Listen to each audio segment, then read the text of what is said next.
This channel does not promote any violent, harmful, or illegal activities. All content provided by this channel is meant for an educational purpose only.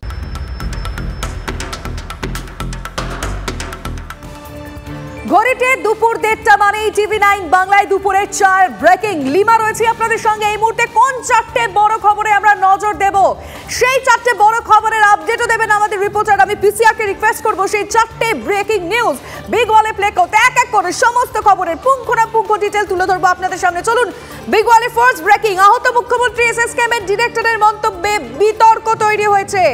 কি নিয়ে বিতর্ক? মুখ্যমন্ত্রীর বাড়ির চৌহদ্দিতে কেউ পিছন থেকে ধাক্কা মেরেছে।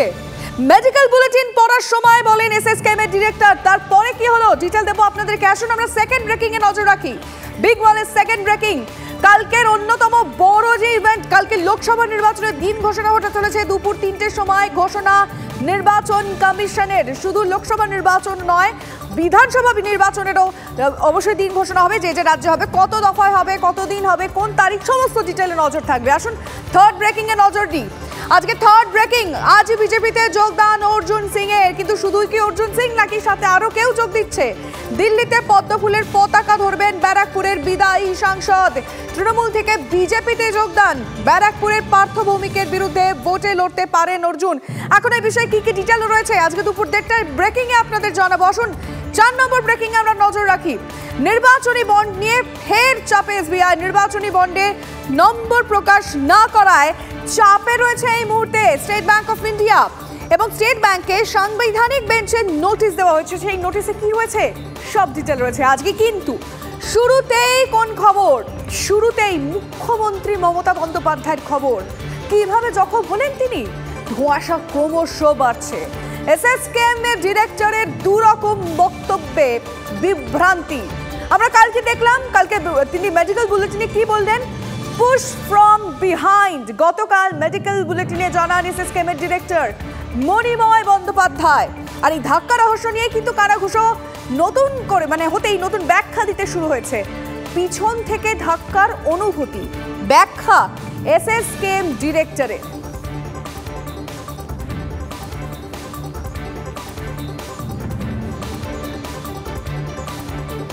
আমরা এই নিয়ে কথা বলবো যে কেন এরকম একটা ধোঁয়াশা তৈরি হচ্ছে, কেন ব্যাখ্যা দিতে হচ্ছে মেডিকেল বুলেটিনের পরেও। আসুন আমাদের রিপোর্টারদের সঙ্গে কথা বলি, এই কারণগুলো একটু বরং খোঁজার চেষ্টা করি। সৌরভ দত্ত রয়েছেন সিজার মণ্ডল। সৌরভ, আমি শুরুতে যে বিষয়টা একটু জানতে চাইবো যে চিকিৎসার পরিভাষা কি বলছে মেডিকেল বুলেটিনে, যেটা তিনি বললেন যে পুশ ফ্রম বিহাইন্ড, পরিষ্কারভাবে বোঝা যাচ্ছে তাহলে পিছন থেকে ধাক্কা। তাহলে কেন পরে তাকে ব্যাখ্যা দিতে হচ্ছে যে না অনুভূতি? তাহলে কি মুখ্যমন্ত্রীর বক্তব্য স্পষ্ট তিনি না জেনেই বলে দিলেন মেডিকেল বুলেটিনে? সৌরভ। লিমা, দেখো, এই ধোঁয়াশা তৈরি করেছেন এসএসকেএম কর্তৃপক্ষই। একটা পয়েন্টে মুখ্যমন্ত্রী হাসপাতাল ছেড়ে যাওয়ার পর 45 মিনিট পর মেডিকেল বোর্ডের সদস্যরা তারা নিজেদের মধ্যে আলাপ আলোচনা করে একটা বুলেটিন প্রকাশ করলেন। এবং সেই বুলেটিনের প্রথম ছত্রেই, প্রথম বাক্যেই লেখা রইল যে কেন মুখ্যমন্ত্রী পড়ে গিয়েছেন। এবং সেটা লিখতে গিয়ে তারা পুশ ফ্রম বিহাইন্ড এই শব্দবন্ধটি ব্যবহার করলেন, এই বাক্যটি ব্যবহার করলেন। এবং সঙ্গে সঙ্গে তাই নিয়ে কিন্তু বিতর্ক তৈরি হলো। তার কারণ পুশ ফ্রম বিহাইন্ড, এই সামটা কে? এই সাম কে পুশ কে করলো? এই প্রশ্নটা যখনই ওঠার সুযোগ করে দিলেন এসএসকেএম কর্তৃপক্ষ, তা নিয়ে তৈরি হলো জল্পনা।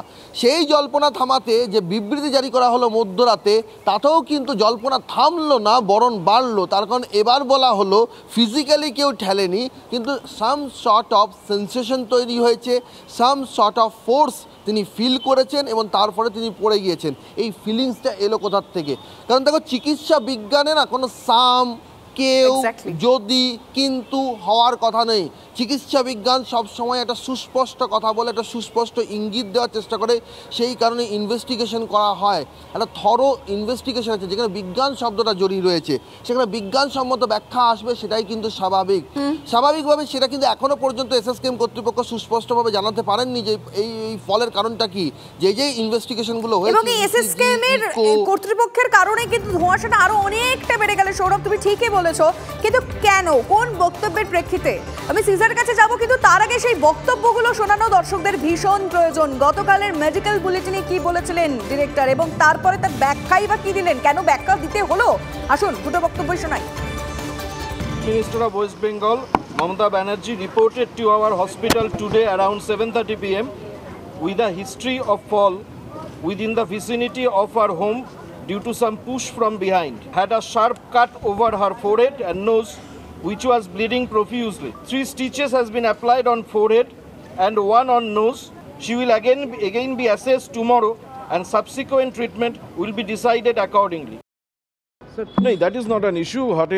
We have clarified yesterday clearly that this is a sensation of push from behind, which happens when a person. It actually doesn't happen. That I cannot say, because this is a sensation of pushing from behind. That's it. So, but what that doesn't mean? Sensation, does it happen initially? See, our job is to treat. So we have treated. We have tried our best. Your statement, there has been a maybe an interpretation which has been misinterpreted. But we have clarified yesterday clearly. Was it a mistake from your side? I have clarified yesterday clearly that this is a sensation of pushing from behind which led to the fall. Thank you. কিন্তু প্রশ্নটা হচ্ছে কিভাবে পড়ে গেলেন মুখ্যমন্ত্রী।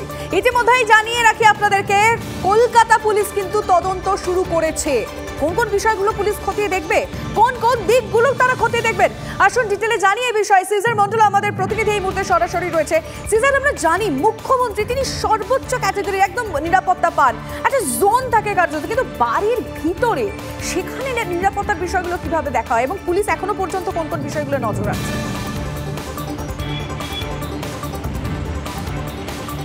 দেখো, মুখ্যমন্ত্রী যেখানে একজন Z+ প্রোটেক্টি এবং সে জায়গায় দাঁড়িয়ে তার এইরকম একটা দুর্ঘটনা ঘটা, রক্তপাত হওয়া, সেটা কিন্তু কোথাও প্রোটোকল অনুসারে একটা অনুসন্ধান তার জন্য করা হয় এবং সেই অনুসন্ধানের কাজই কিন্তু এই মুহূর্তে কলকাতা পুলিশ করছে বলে আমরা কলকাতা পুলিশ সূত্রে জানতে পারছি। এবং সেই অনুসন্ধানে তারা কি খুঁজে বের করার চেষ্টা করছে? প্রথমত তারা জানার চেষ্টা করছেন যে ঘটনাস্থল, অর্থাৎ যেখানে মুখ্যমন্ত্রী পড়ে গেছেন, সেখানে কি কোথাও এমন কিছু ছিল যেটাতে তিনি হোঁচট খেতে পারেন বা আছে যেটা হোঁচট খাওয়ার সম্ভাবনা থাকে, অথবা এমন কিছু ছিল যেখান থেকে তার ভারসাম্য হারানোর সম্ভাবনা থাকে, কোনো পিচ্ছিল জিনিস বা অন্য কোনো জিনিস, সেই বিষয়টা তারা দেখছেন। দ্বিতীয় হচ্ছে যে ওই সময় তার নিরাপত্তারক্ষী বা পরিবারের বাকি সদস্যরা তারা কোথায় ছিলেন, তিনি কি মুখ্যমন্ত্রী একাই ছিলেন না তার আশেপাশে তার পরিবারের সদস্য বা নিরাপত্তারক্ষীরা ছিলেন, নিরাপত্তারক্ষীরা যদি না থাকেন তারা কোথায় ছিলেন, পরিবারের সদস্যরা কোথায় ছিলেন। এবং তৃতীয় বিষয়, মুখ্যমন্ত্রী পড়ে যাওয়ার পর প্রথম কে দেখেন, এবং সেই জায়গা থেকে চতুর্থ যে সবথেকে তাৎপর্যপূর্ণ প্রশ্নটা উঠে আসছে, যে সাধারণত এই ধরনের ভিভিআইপি প্রোটোকলে দেখা যায় তাদের ক্ষেত্রে কিন্তু প্রাথমিক চিকিৎসা, যে কোনো পরিস্থিতিতে মুখ্যমন্ত্রী বাড়িতে থাকুন বা বাড়ির বাইরে থাকুন, প্রাথমিক চিকিৎসার একটা সুবন্দোবস্ত থাকে। কিন্তু বাস্তবে আমরা দেখলাম এখানে মুখ্যমন্ত্রীকে সরাসরি যেখানে রক্তপাত হওয়া অবস্থাতেই তাকে এসএসকেএমে নিয়ে যাওয়া হলো। সেই জায়গায় দাঁড়িয়ে একটা প্রশ্ন ওঠে যে তাহলে কি মুখ্যমন্ত্রী বা মুখ্যমন্ত্রী পরিবারের নির্দেশেই বাড়িতে প্রাথমিক চিকিৎসা না করিয়ে সরাসরি এসএসকেএমে নিয়ে যাওয়া হলো, না এই প্রাথমিক চিকিৎসার সুবন্দোবস্ত সেই সময় ছিল না যে কারণে সরাসরি এসএসকেএমে নিয়ে যেতে হলো। এই প্রশ্নগুলোর উত্তর যেমন এই অনুসন্ধানের একটা বড় অংশ, এবং সেই অনুসন্ধানের মধ্যেই কিন্তু আমরা দেখলাম কলকাতা পুলিশের নগরপাল বিনীত গোয়েল তিনি প্রায় 20 মিনিট মুখ্যমন্ত্রী বাসভবনে এসে কাটিয়ে যান। তিনি সকাল 11:30 নাগাদ আসেন এবং 11:35 নাগাদ বেরিয়ে যান, এবং তারপরে ডিসি সাউথ আসেন এবং মুখ্যমন্ত্রীর নিরাপত্তার দায়িত্বে যে ডিরেক্টরেট অফ সিকিউরিটিজ রয়েছেন তিনিও এখানে এসে ঘুরে যান। এবং যেটা আমরা জানতে পাচ্ছি, একদিকে যেমন কলকাতা পুলিশ এই অনুসন্ধান করছে, তার পাশাপাশি তার নিরাপত্তার দায়িত্বে যে সংস্থা রয়েছে, অর্থাৎ রাজ্য পুলিশের যে অংশ রয়েছে, তারাও এই গোটা বিষয়টা খতিয়ে বেশ বেশ সিজার, তুমি সেই দিকটা নজর রাখো, তোমার মাধ্যমে আমরা টিভি9 বাংলার দর্শকদের আপডেট দিতে থাকবো। কিন্তু এই বিষয়ে রাজনৈতিক দলের নেতারা কি মনে করছেন আমরা শুনবো। শশী পাজা মন্ত্রী তিনি কিভাবে কি বলছেন এই বিষয় নিয়ে, দিলীপ ঘোষ দাঁড়ি বাকি মত শুনুন। কী করে ঘটছে, কী ব্যাপার, প্রশ্ন অনেক আছে, ঠিক আছে, কিন্তু অসুস্থ হয়েছেন, চোট লেগেছে, তাড়াতাড়ি সেরে ওঠেন, এটা আমরা চাইব। এখন বহু লোক বহু প্রশ্ন করছেন। প্রথম হচ্ছে ওনার সুস্থতা, তারপরে এটা নিয়ে তদন্ত হওয়া উচিত যে কী করে ঘরের মধ্যে চোট পেলেন, কেন এগুলো হয়নি, অনেক প্রশ্ন থাকে সব ঘটনার। সেই প্রশ্নটা ভাবা উচিত, কারণ উনি আমাদের পশ্চিমবাংলার 1 নম্বর ব্যক্তি, তার শরীর স্বাস্থ্য নিয়ে আমরা সবাই চিন্তিত। সামবডি পুশড হয় এরকম কিছু ব্যাপার নয়, এটা পরিষ্কার। আমিও একজন ডাক্তার এবং আমরা বুঝি যে কোনো এটা পুশ করার বিষয় নেই, কেউ নেই এইসব। অনেক সময় একটা সেন্সেশন হয়, একটা শরীরের মধ্যে একটা অস্থিরতা হতে পারে এবং তাতে একটা মানুষ স্টাম্বল করতে পারে, একটা হঠাৎ একটা যার জন্যে হয়তো হোঁচট খেয়ে কিংবা তিনি পড়ে গেছিলেন এবং তারপরে এই গুরুতরভাবে আহত হয়েছেন। সুতরাং ওই যে একটা অদ্ভুতভাবে একটি কথা কিংবা ওই কথার যে মানেটা ছিল সেটা আরও জিনিসটাকে অদ্ভুত করে দিল, সেটা কিছু নয়।